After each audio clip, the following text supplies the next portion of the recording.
Visakha agency ప్రాంతంలో high alert కొనసాగుతోంది. బంద్ వాతావరణం కనిపిస్తోంది. 25 గ్రే హౌండ్స్ దళాలు, స్పెషల్ పార్టీ పోలీసులు మన్యాన్ని జల్లెడ పడుతుంటే ఎప్పుడు ఏమవుతుందోననే టెన్షన్లో ఉన్నారు స్థానికులు.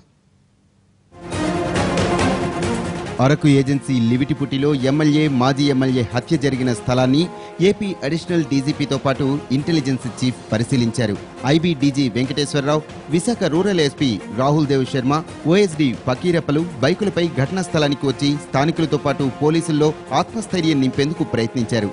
మావోయిస్టులు వెళ్లిన దారిలో కూంబింగ్ చేస్తున్నామన్నారు రాహుల్ దేవ్ శర్మ. ఉంది ఇన్వెస్టిగేషన్ కోసం వాళ్ళు వచ్చి ఇప్పుడు క్లూస్ టీమ్తో సహా చూస్తారా, పరిశీలిస్తారా, స్థలంకి అక్కడే చుట్టుపక్కల ఏం దొరికితే చూస్తారా.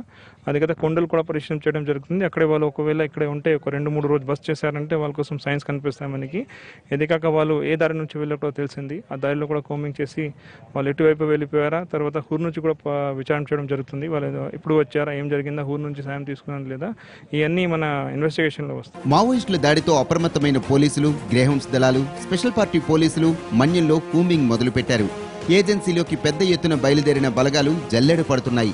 రంగంలోనికి దిగిన 25 గ్రేహౌండ్స్ దళాలు ఎన్కౌంటర్ జరిగిన ప్రాంతం దగ్గర నుంచి కూంబింగ్ ప్రారంభించాయి. అలాగే విశాఖ నుంచి మరో 12 స్పెషల్ పార్టీ పోలీస్ బృందాల్ని అరకులోయకు పంపారు. 2 హత్యల విషయంలో డుమ్రిగూడ ఎస్ఐ అమర్నాథ్పై ఉన్నతాధికారులు శాఖాపరమైన చర్యలు తీసుకున్నారు.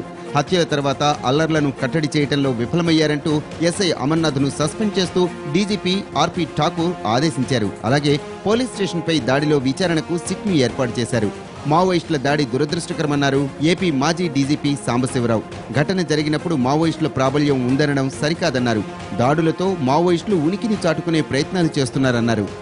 ఎప్పుడైతే గ్రౌండ్ లెవెల్లో సపోర్ట్ ఉంటుందో వాళ్ళ ప్రాబల్యం ఉన్నట్టే లెక్క వేయాలి. అంతేగాని ఒక అఫెన్స్ జరిగితేనే వాళ్ళ ప్రాబల్యం ఉన్నట్టు లేకపోతే కాదు. అందుకనే ప్రతిసారి కూడా క్షేత్రస్థాయిలో ఏం చేయాలి అని అంటే సానుభూతి పరులు కూడా లేకుండా ఉండేటట్టు చేయాలి. లేకుండా అంటే వాళ్ళని మన వైపు మార్చుకోవటం, లేకపోతే వాళ్ళని జనజీవన విధానంలో కలిసిపోయేటట్టు చేయడం, అది చాలా ఇంపార్టెంట్. ఇక్కడ జనరల్గా ఎవరి వైఫల్యం ఉంది, ఎవరు సక్సెస్ అయ్యారనే కన్నా కూడా వాళ్ళు ఉనికి చాటుకోవడానికి, పోతున్నటువంటి ప్రాబల్యాన్ని నిలబెట్టుకోవడానికి వారు ఏదో ఇటువంటి సెన్సేషన్ యాక్ట్ చేస్తారు. చాలా కాలంగా విశాఖ మన్యంలో మావోయిస్టులు సైలెంట్ గా ఉన్నారు. గ్రేహౌండ్స్ దళాలు, ఒడిషా పోలీసులు రెగ్యులర్ గా కూంబింగ్ చేయడంతో మావోయిస్టులకు ఉనికి లేకుండా పోయింది.